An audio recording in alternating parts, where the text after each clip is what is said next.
my main thing, being a martial artist and even how I integrated leadership within my own company is being able to cater towards people's towards a structure. It's very important to have a structure, but to have the individualized, practical execution of that structure, right? So then, okay, we have to do a sales script. If you're brand new, maybe you're not great right now at this, but it's okay. Let's figure out why.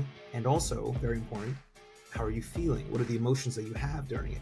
Welcome back to the What Went Wrong podcast. I am your host, Tabitha Thorell, and I want to welcome my amazing guest, Louis Guaman. I believe I pronounced that right. I've been practicing.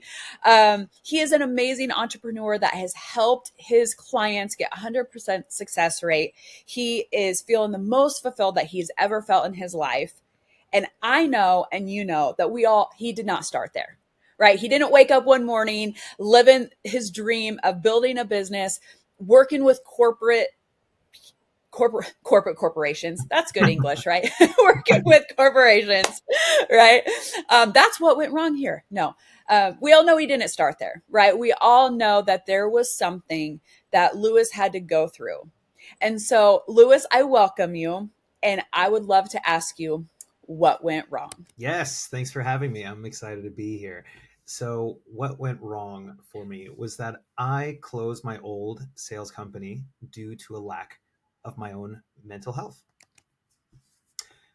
So, that was about 7, 8 years ago now. And I used to run a door-to-door sales company. I was managing about 25 people. And way before that, I was the person in, let's say, high school who was terrible at public speaking, who was not able to express his thoughts or feelings or emotions in terms of how can I have this person understand me.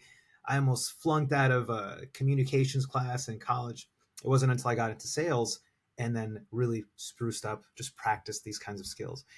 And so, I went from bad to good, good to great, then great to top performer. And then I opened up a sales company, right? So right here in Times Square, for 3 years. And, things were good and things were okay for a while. Then things became really great, making some good money and impacting these people. Like I love training, I'm very passionate about it. But then what happened is that I kind of lost my way. I lost my vision for things. I lost exactly how I should be going along, taking care of myself while I'm taking care of the company. And I was not excited anymore. I was not really pushing the results that I should push for myself or, of course, my people. And I went so much on a mental decline in that third year that I closed that company down and wanted to pursue something else to try to refine myself, to find what I should be doing to be aligned, to be fulfilled. So that's what happened. So let me ask you, Louis, in that time, you said, like you weren't really great at some things, and then you were just like kind of honing your skills. And I know there's a lot of listeners on here that they might feel like that. They might feel like I don't have the skill set to do this, or maybe they're building up a company and they're fine tuning their skills. And you said you lost your vision along the way. What was the vision, or what was driving you especially those 3 years that you really had your own company and had people that were working for you? What was the driving force for you in those moments that led to that decline? Because some people fall into that trap, right? Like they're following the wrong vision because they think XYZ. And so I'm just curious of like, there had to be something, because if you had high success, especially in sales, which is a very demanding, very mental warfare game, as I like to call it. So what was driving you during those times? That's such a great question. That's such a great question. So going a little bit before I opened up the sales company, why did I open up in the first place? Well, why was I there in the first place, right? So I got into sales so I could become a better communicator, and apparently people make money doing this. I'm like, okay, well that works. And so I became better at it. And then I loved training people, right? So I love training people from sales, creating their own communication ability and such. And so then the vision at that point started to grow that, if I'm pretty good at this, I am getting good at this, I'm great at this, and now I'm great at training people. Well, apparently that's what you need for a company. And so I said, why not? Why wouldn't I just open this up? Because I could just impact more people that way and be able to make money in the meantime. Okay. And that was it. At that point, I didn't really have a vision beyond that of what I'd want to be doing with money or accolades. I was never super money motivated, never super ego driven. But I decided let's have a company to create more impact, so I could just make money, but impact more people. So that's why I opened up the company in the first place. It's just another thing to do. It wasn't super complicated. It's just another thing to do. That's what I thought at the time. And then Yeah. while in my company, that really screwed me over. That really screwed me over because I was coming to work, so then I wasn't going to disappoint who I thought I should be, which is somebody who's working hard for himself, sure, for the people I want to impact and for the people working there. But I didn't want to disappoint, of course, my people. But throughout the time, even I would argue with myself, I would argue that even right at the beginning of me being in charge of that company, I was not really having a far vision in the future that really excited me, right? What I was just thinking of was just, okay, we're just going to move higher and then own more, or we're going to consult more around the country with different offices. We're just going to do more.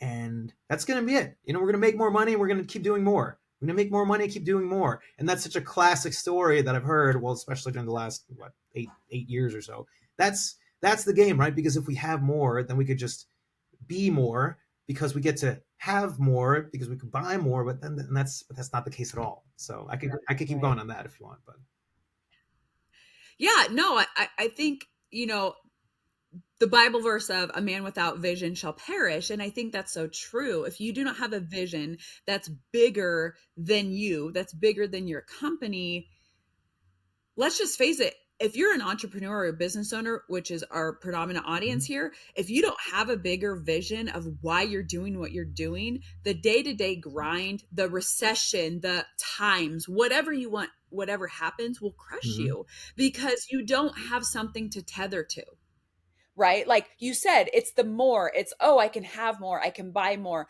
Okay, things are only going to fill up, and then those things are pretty soon going to be your Right. shackles, right? Because then you just have more things. And so it's finding that purpose bigger than you. And I don't know exactly what, I mean, and you can share with the audience what kind of sales company you Mm-hmm. had, but depending on what you're selling people, yeah, are you making impact? It depends what you're selling. I mean, I think all things can probably have impact for the most Right. part. I mean, even like a sponge is going to help people clean the kitchen, Right. right? But if you don't have a bigger purpose of why you're in the Mm-hmm. trenches, why you're spending the late nights and getting Mm-hmm. rejection and getting negativity and dealing with all the things that it takes, the stressors of a business, if you don't have that vision that's bigger than you, it is a mental warfare. Like, I mean, that is like the devil's playground because you don't have anything bigger. And it's like just, and then that more, Mm-hmm. like it's never enough. It's never enough. Now, I am someone who I am never satisfied, but I'm content. So like I know that seems like an oxymoron, but like I like in my life right now, I have 5 children, we run 3 businesses, I married my high school sweetheart. Mm-hmm. If God said you're good, like I'd be like, I'm good. Right. Right. But he also put a drive in me, a desire for more so that I can help people Mm-hmm. who have that as Right. well. And so I can get out of my comfort zone because I want to be in my comfort zone and lazy in sweatpants today. It's raining out, Yeah. and be with my kids. And he's like, no, I called you to, put your combat boots on and go out there and do it.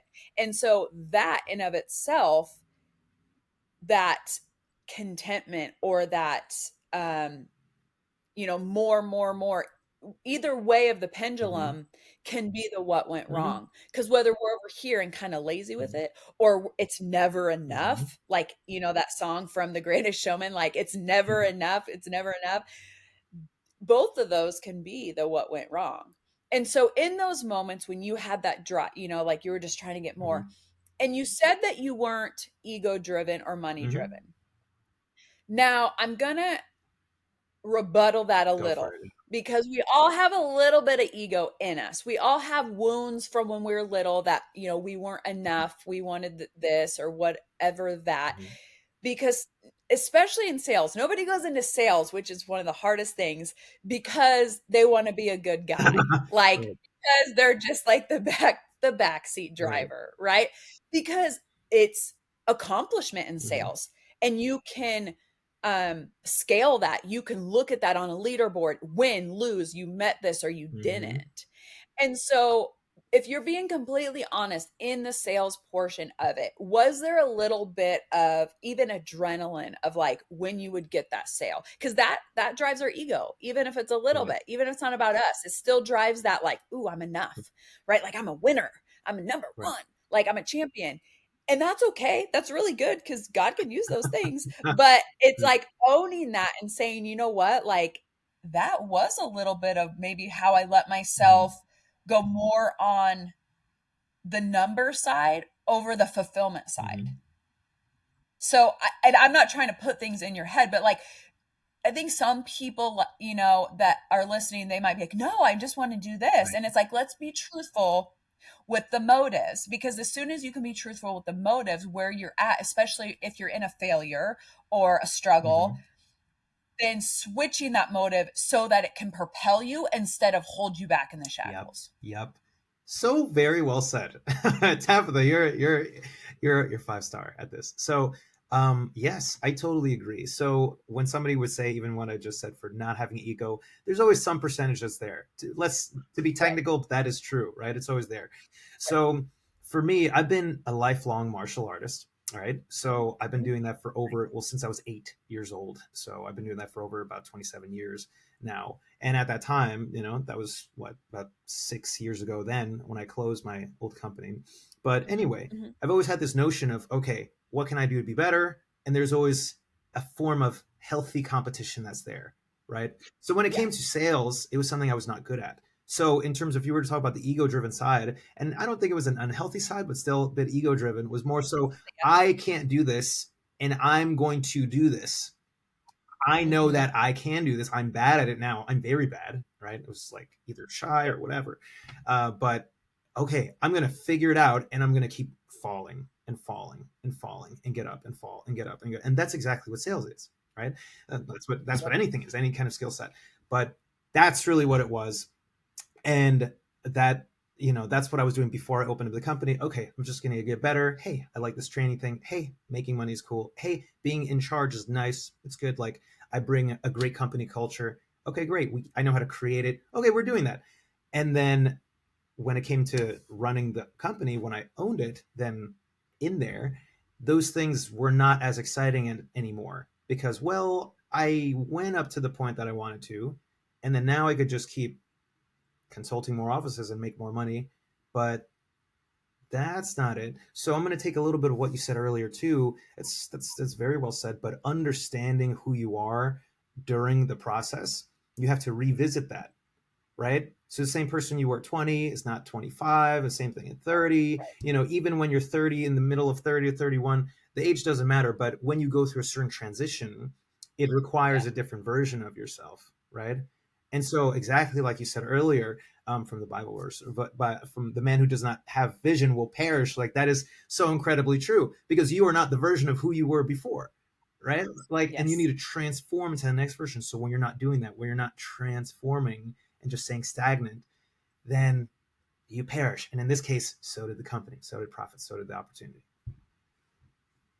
Awesome. I mean, thank you so much for sharing, because I think so many people, especially if they do have some Mm-hmm. success, they don't want to admit, like, you know what? Because I think we, as entrepreneurs, we think, okay, if I'm good at sales, then I can run a sales Right company. now. And it's such a different skill set, because then you're CEO. I was just reading this book, and when I say reading, I mean Audible, because I I don't have a lot of time to read, but I listen to a lot of Audible books like when I'm driving my kids around or doing the things I need to do. And they were talking about the CEO, and it's a book that he goes back and forth. It's a guy, there's two CEOs, and one's really good and one's not so good. And the one that's not so good, it's because he's not meant to be a CEO. He just had a drive. He just always thought that he would be the corporate CEO Mm-hmm. type, but he was actually really good at marketing. Mm. So he just kept micromanaging the marketing department, and everything else, he just said, I'm not a babysitter. That was kind of his thing. Like, they're adults. And the thing is the mindset to where you were to where you need to be a CEO of a Mhm. company is so different than the skill set of like if you're a really good Right. salesman. But we just naturally think like, "Oh, I'm supposed to like launch this," instead Mhm. of, I mean, I know some salespeople that make more than the Yep. CEO, Mhm. right? And so it's not necessarily about monetary value, and where you really find your purpose and your mojo. And like, if you're really good at sales, like stay there. But so much of us that is ingrained, like, especially if you are a competitive person, it's like, oh no, but I'm supposed to like, Mhm. now I'm supposed to have my own company. And now I'm the CEO. Well, unless you want the duties of a CEO Mhm. and the skill set of a CEO, you might not be meant to be a Yep. CEO. And that's going to set some people Yeah. free today of saying, like, you don't have to do this specific thing.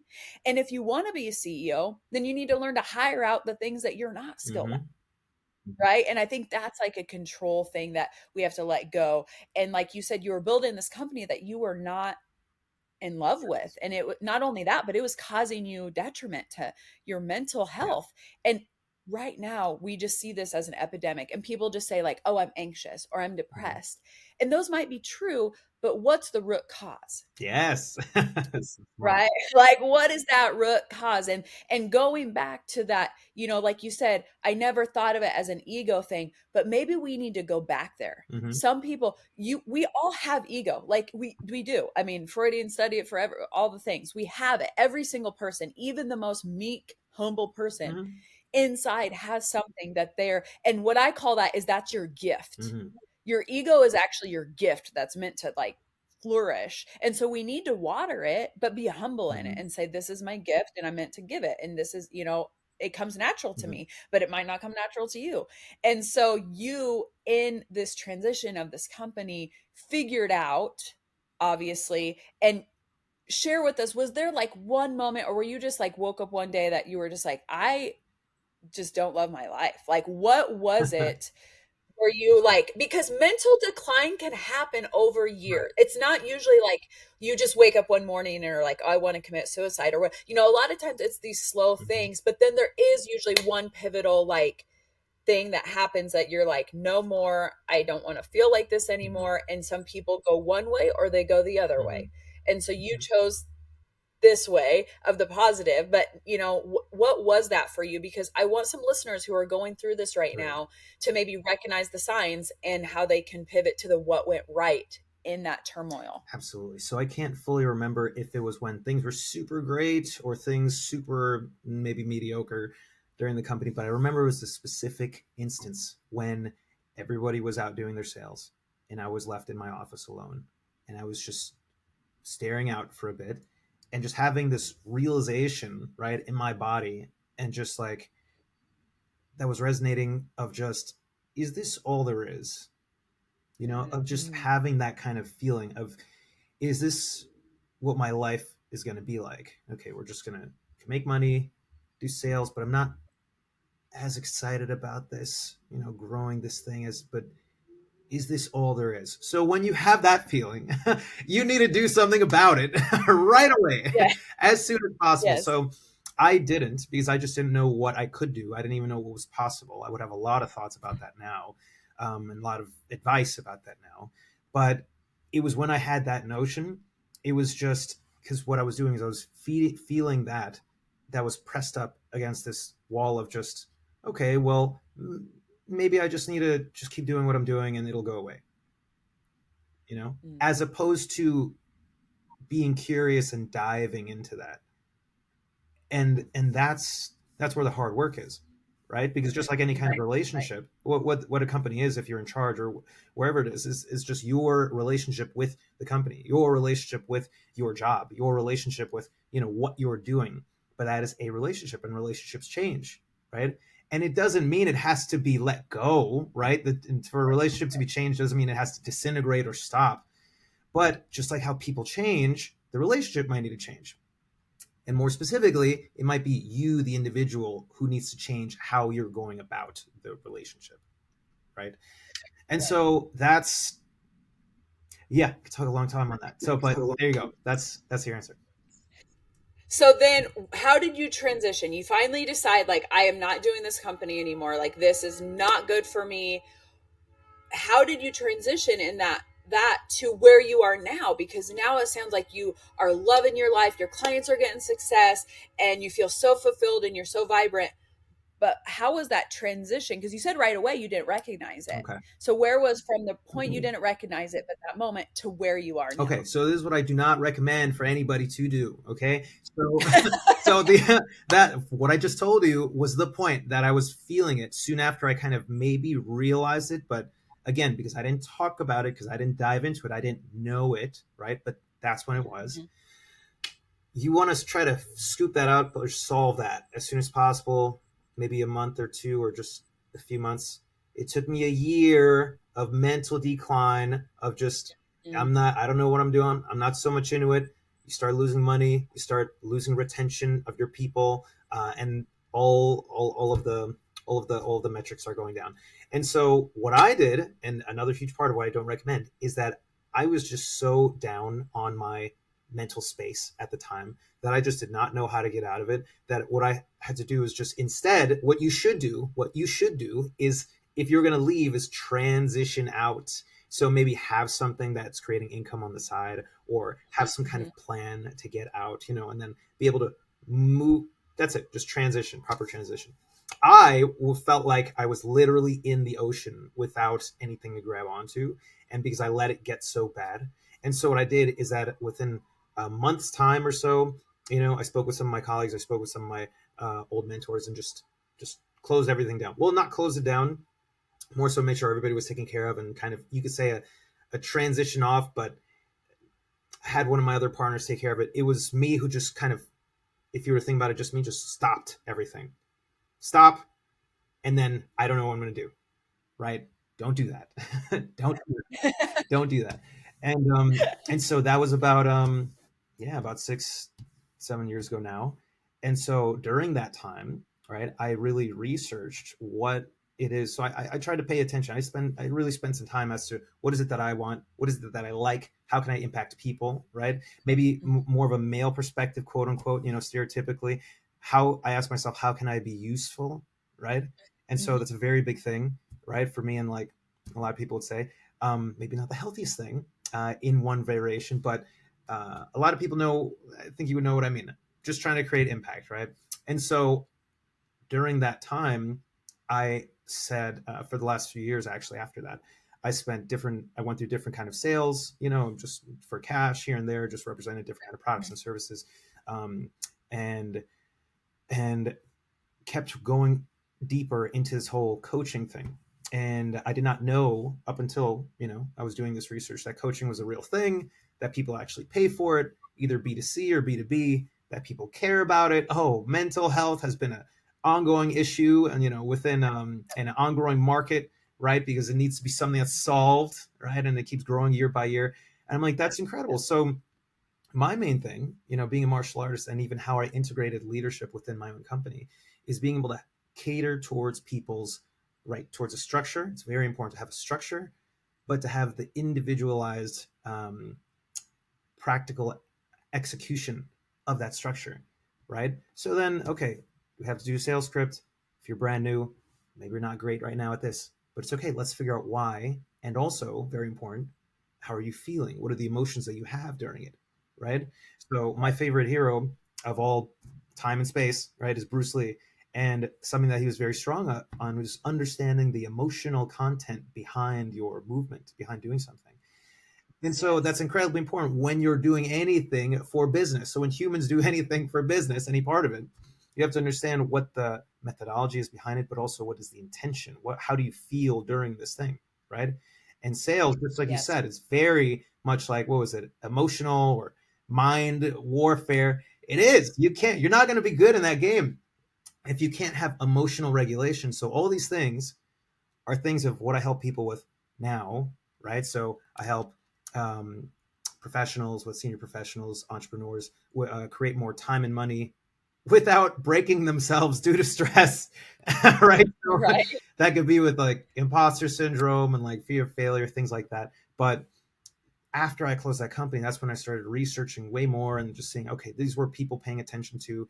And I was just started putting myself out there. Okay, is this actually interesting to you? You're saying you're actually losing money because your emotional regulation is not there. You're saying you're actually losing time or money or being overly stressed because you don't know how to communicate your value to, let's say, your colleagues, your coworkers, um, or even your employees. And that means the company culture is off. So there's all these things that's just knocking different parts of different businesses around, and it all comes down to how you're regulating stress and overwhelm and how you're communicating that kind of stress. So No, I love that. I think it's truly mastering the yeah. emotion, which a lot of entrepreneurs, especially male entrepreneurs, they don't want to put time into Mm-hmm. it because they don't know the ROI. They're, like, what's the bottom line? Well, the bottom line is when you have that emotional intelligence and you understand it, then, and you understand your employees, and you can be a better CEO, and you can have that time management, and you can have better sales. And so it truly does bring the ROI, but because it's not that lead magnet or that thing that's going to bring more customers in. But in all reality, what you're saying is that's what leads to a thriving Right. company. That's what leads to these companies that can withstand the test of time. In my podcast, I do sometimes just one-off solo episodes where I take entrepreneurs, like, say, Heinz, and I did a podcast about him, and, like, he went through some tough Mm-hmm. times. I mean, like, he was bankrupt before he even created ketchup, Mm-hmm. And so it's like and he had to sell off his parents' furniture. I mean, his parents were immigrants. And Mm-hmm. so to know that you did that, I mean, that is, like I said, that emotional warfare. And that's what happens in our industry. But the thing is when you can overcome that, when you can use that. And I love that you do martial arts Mm-hmm. because I don't do it, but, like, I have such respect for it because I think it's taking all emotion Mm-hmm. instead of saying negative and positive or what those experiences, and neutralizing it Mm-hmm. and saying it's not good. There's no judgment here. Just like you said, don't do it this way. And I'll encourage you because the way that you did it is the way you needed to do it to be where you are today. There's some things for me that I think, why did I do it that Mm-hmm. way? That was such the hard way to, do it. But my personality type, God spoke to me and said, but that's the way that I can get through to you. Like, there's no other way, Right. right? Like, if you would have gradually done it, you would have softened it. And that isn't who you Right. are, right? And so the way you did it just was perfect for Mm-hmm. you. And I think that is what we're saying with the emotion of business. It's like we can look at the blunders, we can look at the failures, the what went wrongs of, like, beating ourselves up, or we can say that is what I needed to get to and through to the what went right. Mm-hmm. Because maybe that led you to meeting your potential partner or business partner or love partner Yeah. or whatever the impact, like you said, that useful, you use the word, like, I want to know how I'm Mm-hmm. useful. I turn that into how can I use my gifts? Mm-hmm. Like, what is that? And turning that spin on, like, when I wake up today, that's what gets me up because my gifts are meant to be Mm-hmm. shared instead of the me, like, that ego driven of, like, no, my gifts were given for a Right. purpose. And our listeners, your gifts were given for a purpose, but sometimes when we are given those, they have to be Mm-hmm. sharpened. Michael Jordan didn't just wake up one day the best basketball player in the world. Yeah. He went through failure after failure after failure after failure, and then even when he was on top, Mm-hmm. there were failures, there was backstabbing, there was injuries, and he had to withstand that. And so even with you, like, where you're at and what you went Mm-hmm. through, which, thank you again for being so candid of where you went, because I know the mental part is always so hard to talk Mm-hmm. about. I think actually people were like, "Oh, I'd rather talk about the Mm-hmm. bankruptcy." Yeah. Like, I'd rather talk about that, Right. right? Than saying to myself, it was me. It was my mental health that was not Mm-hmm. working.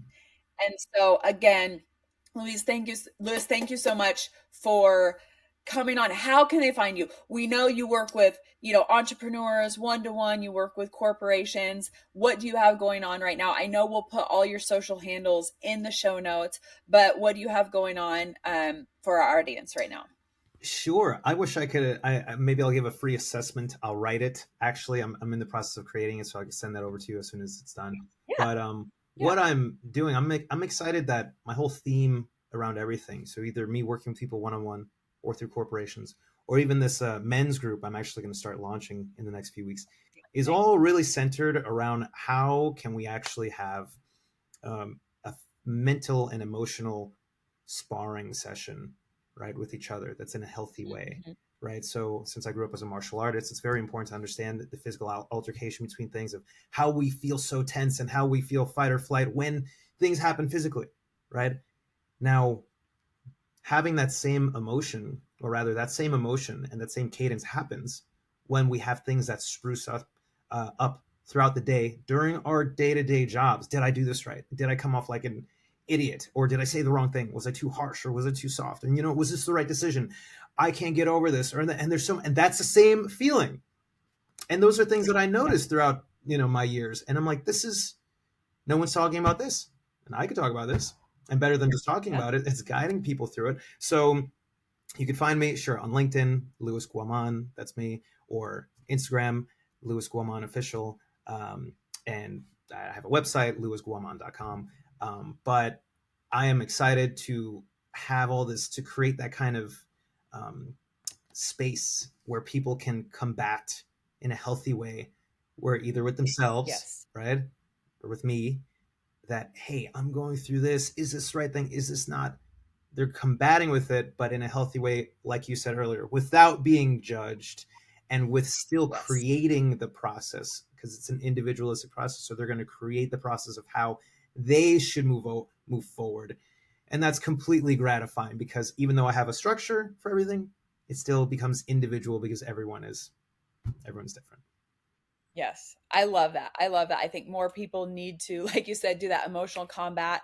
And guys, you can find Lewis. We'll put all the social handles in the show notes, and go after him. Go just pick his brain. Just the fact that he's been in martial arts, I absolutely love. I think you could definitely teach people stuff that we all avoid. We put it to the back until we can't anymore. And then we're hit with anxiety. We're hit into panic attacks, depression. Guys, don't let it go that far, especially if you're an entrepreneur and you're trying to have a somewhat normal relationship life. Like, you need to master your emotions. You need to be the master of that. So again, guys, if you're going through something right now, if you're in what we call the what went wrong, remember that the what went wrong will lead to the what went right if you just keep persisting, reaching out. Until the next episode.